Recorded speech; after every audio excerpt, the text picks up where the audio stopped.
Hello guys, welcome back your YouTube channel home science. आज की class में हम करेंगे मील प्लानिंग। मील प्लानिंग जो कि एक इम्पोर्टेंट टॉपिक है टीजीटी पीजीटी का।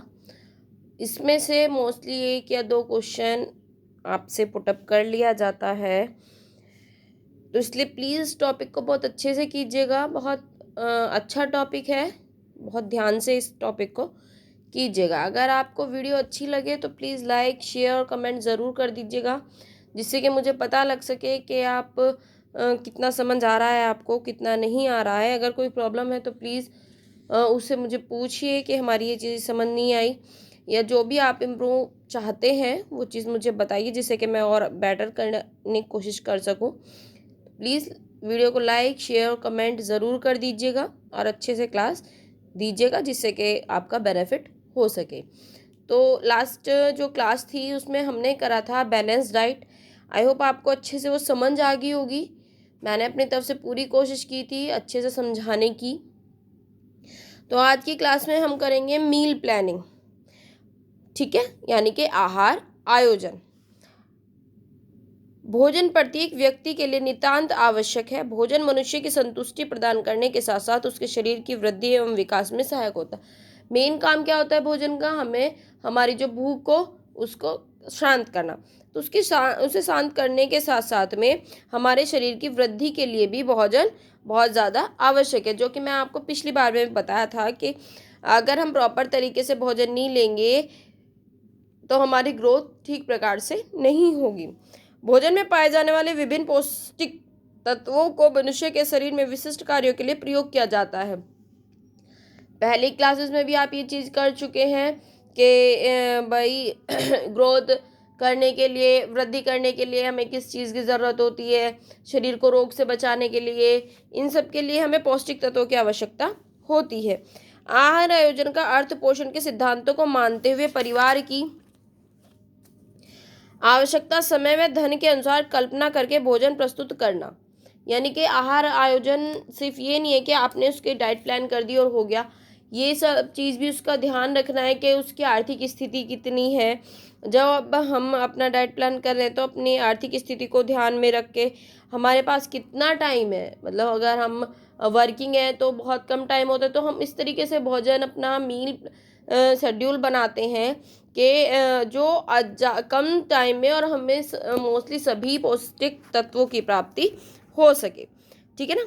आहार आयोजन कोई एक विशेष सूत्र नहीं है, इसका कोई पर्टिकुलर ये नहीं होता कि इस नियम से हम चलते रहे तो हमें ये काम हमारा होता रहेगा। सामान्य रूप से आहार आयोजन का कार्य परिवार में गृहिणी का ही होता है। गृहिणी का कर्तव्य होता है कि वह परिवार के सदस्यों की आवश्यकता रुचि का पूरा ध्यान रखे। जब भी हम मील प्लानिंग करते हैं तो हमें ये चीज़ ध्यान रखनी होती है कि सबकी रुचि किसको क्या खाना पसंद है। तो इस तरीके से खाना मील प्लानिंग की जाए कि घर में जितने सदस्य हैं सबके अकॉर्डिंग और सबके अकॉर्डिंग भोजन उसमें हो जाए और सभी पौष्टिक तत्वों की प्राप्ति की जा सके। कलात्मक ढंग से रुचिपूर्ण प्रस्तुत किया गया भोजन भूख बढ़ा देता है। अगर उसे हम अच्छे से सर्व जब कर रहे हैं, बहुत अच्छे तरीके से लगा के दे, तो देख के ही हमारी भूख बढ़ जाती है कि इतने अच्छे तरीके से सामने वाले हमें खाना परोसा है, तो हम जल्दी टेस्ट करें कि क्या है, ठीक है ना। आहार आयोजन गृहिणी अपने परिवार को संतुलित आहार प्रदान कर सकती है। संतुलित आहार वह आहार है जिसमें पौष्टिक तत्व, पिछली क्लास में बताया गया था कि बैलेंस डाइट वो होती है जिसमें सभी जो 6 पौष्टिक तत्व हैं वो सम्मिलित हो, उन्हें प्राप्त किया जा सके। संतुलित आहार खाने से मनुष्य को न केवल संतुष्टि प्राप्त होती है बल्कि शरीर स्वस्थ, निरोग एवं हष्टपुष्ट भी रहता है। परिवार का आहार परिवार के सदस्यों के अनुरूप होना चाहिए। मतलब अगर भाई वो उन्हीं के अकॉर्डिंग होना चाहिए। नॉन वेज है तो नॉन वेज मील प्लानिंग करनी है, वेज है तो मतलब जो जिसकी जैसा हमारी फैमिली बैकग्राउंड है उसी के अकॉर्डिंग हमें अपने फैमिली मेम्बर्स के लिए भोजन तैयार करना चाहिए। विभिन्न उम्र के व्यक्तियों की आवश्यकता भिन्न भिन्न होती है। सभी की भोजन की आवश्यकता भिन्न भिन्न होती है।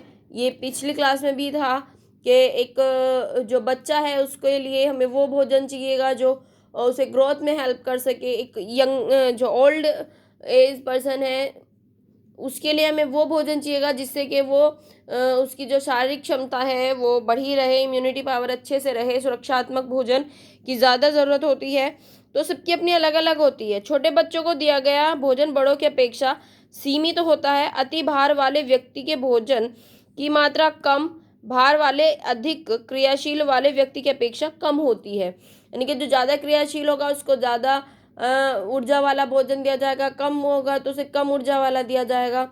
जिसका भार ज़्यादा है उसे कम फैट वाला भोजन दिया जाएगा। तो इस तरीके से सबकी अलग अलग होती है। किशोर, लड़का या लड़की, एक प्रौढ़ व्यक्ति, गर्भवती स्त्री, रोगी व्यक्ति व वृद्ध व्यक्ति, सबकी भोजन आवश्यकताएं भिन्न भिन्न होती हैं। सबकी अपनी अपनी अलग अलग होती है, पर्टिकुलर सेम किसी की भी नहीं होती। आहार तैयार करते समय बचत करना भी आवश्यक होता है। यानी कि बचत से मतलब है अपना जो हमारा इनकम है उस सोर्स को भी ध्यान में रख के कि भाई हमारे पास इतना ये चीज़ हमारे पास इतनी अवेलेबल है, हमें इसके अकॉर्डिंग अपना पौष्टिक तत्वों को लेना है, उसी में ही हमें अपना कार्य करना है। दिन का अधिकतर समय रसोई घर में ही बीतना गृहिणी के समय का दुरुपयोग है। निम्न व मध्यम वर्ग के परिवारों के समय में विशेष आवश्यकता होती है, जहाँ गृहिणी बच्चों की देखभाल, घर की स्वच्छता तथा अन्य कार्य स्वयं करती है। इसलिए धन की तरह समय का उपयोग के लिए भी पूरी तरह भोजन योजना बना लेनी चाहिए। मतलब अब हमें भोजन बनाने से पहले भी एक मेन अपनी प्लानिंग कर लेनी चाहिए, जिससे कि हम, क्योंकि हमें सिर्फ खाना ही नहीं और भी घर के काम करने होते हैं, तो उस तरीके से प्लानिंग करनी होती है कि आपका टाइमिंग पे खाना भी बन जाए और जो घर के अलग काम है वो भी टाइम से हो जाए। तो हमें अपने टाइमिंग की सेविंग के अकॉर्डिंग भी अपने मील प्लानिंग करनी चाहिए। अब है आपके आहार को प्रभावित करने वाले तत्व। सबसे पहले आयु। दैनिक आवश्यकताओं पर आयु का प्रभाव अधिक होता है। आयु के अनुसार पौष्टिक तत्वों में भिन्नता पाई जाती है। आयु के अनुसार शारीरिक क्रियाओं में कमी आने के कारण वृद्धावस्था में पौष्टिक तत्वों की आवश्यकता में कमी आ जाती है। ठीक है, जैसे जैसे आपकी आयु बढ़ती जाती है आपके पौष्टिक तत्वों की आवश्यकता की कमी आने लगती है। मतलब आपका जो प्लानिंग है, मील लेने का जो तरीका है वो बदलता रहता है।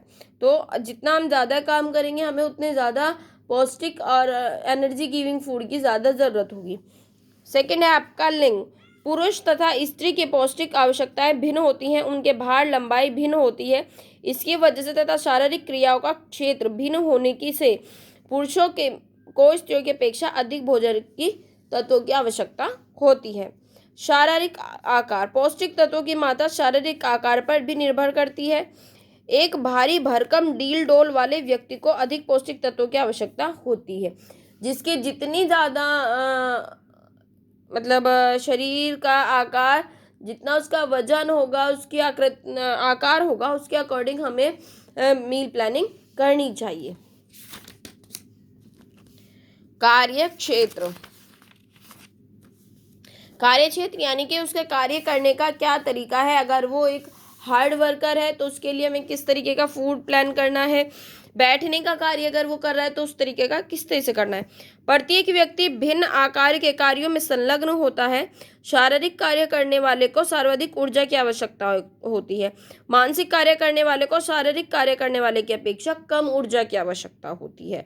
मानसिक कार्य करने वाले को प्रोटीन की आवश्यकता होती है। जो ज़्यादा मानसिक कार्य कर रहा है उसके लिए प्रोटीन ज़रूरी है, और जो शारीरिक कार्य ज़्यादा कर रहा है उसके लिए आपकी ऊर्जा की ज़्यादा आवश्यकता है। जलवायु। पोषक तत्वों की आवश्यकता जलवायु से भी प्रभावित होती है। गर्म प्रदेशों में ठंडे प्रदेशों की अपेक्षा कम पोषक तत्वों की आवश्यकता होती है।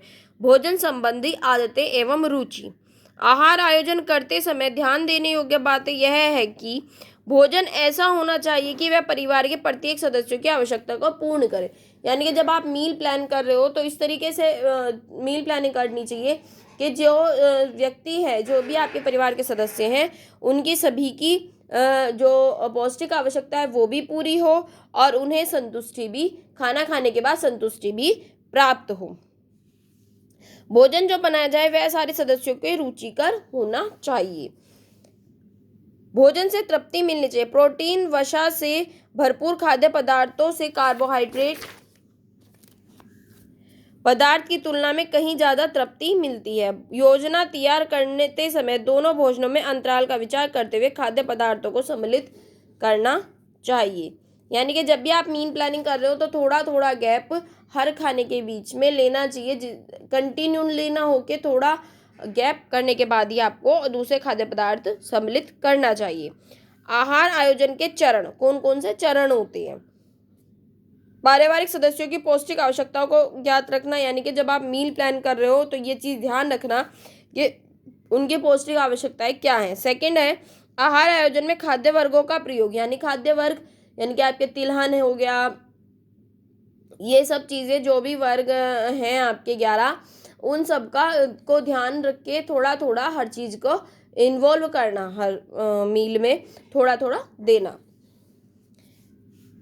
आहार आयोजन करते समय पोषक तत्वों और उनकी प्राप्ति स्रोतों की भी स्पष्ट जानकारी होनी चाहिए।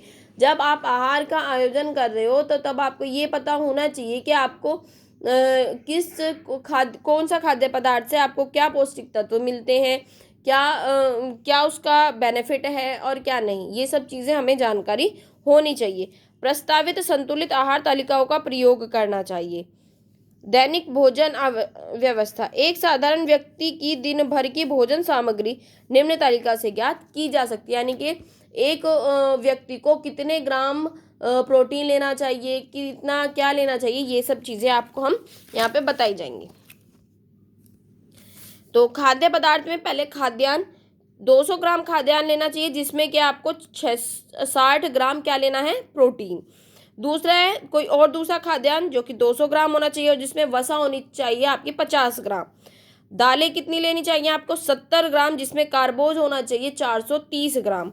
हरी पत्तेदार सब्जियां 100 ग्राम लेनी चाहिए और कैलोरीज में होनी चाहिए 2430 ग्राम। हरी सब्जियां 85 ग्राम होनी चाहिए और कैल्शियम उसमें होना चाहिए 0.8 ग्राम। फल 57 ग्राम होने चाहिए और फास्फोरस उसमें होना चाहिए 14 ग्राम। दूध कितना है, 170 ग्राम लेना चाहिए जिसमें लोहा होना चाहिए 40 माइक्रोग्राम। चीनी व गुड़ 57 ग्राम होना चाहिए जिसमें विटामिन ए होना चाहिए 960। ठीक है। वनस्पति तेल 28 ग्राम होना चाहिए जिसमें कि आपका विटामिन बी होना चाहिए 1.80 ग्राम। ठीक है। अब जो हमारा पूरे दिन का जो मील प्लान होता है वो 4 भागों में बांटा गया है। तो कौन कौन से होते हैं उन्हीं के अकॉर्डिंग हमें अपना जो मील प्लान करना चाहिए। जब हम अपने भोजन प्लानिंग करते हैं उसी के अकॉर्डिंग हमें करनी चाहिए। कौन कौन सा, सुबह का नाश्ता, दोपहर का भोजन, शाम की चाय और रात्रि का भोजन, इन्हीं 4 को हम ध्यान में रख के अपना मील प्लानिंग करते हैं। आई होप आपको समझ आ गया होगा मील प्लानिंग। अगर कोई भी प्रॉब्लम है, नहीं समझ आया है कोई भी टॉपिक, तो आप दोबारा पूछ सकते हैं। अगर आपको वीडियो अच्छी लगी हो तो प्लीज़ लाइक शेयर कमेंट ज़रूर कर दीजिएगा। और होम साइंस की ऑनलाइन क्लास का न्यू बैच स्टार्ट होने वाला है। अगर आप इंटरेस्टेड हैं तो आपको डिस्क्रिप्शन बॉक्स में कॉन्टैक्ट नंबर अवेलेबल करा दिया जाएगा, वहाँ से कॉन्टैक्ट कर सकते हैं। आज की क्लास में इतना ही। Thank you and take care.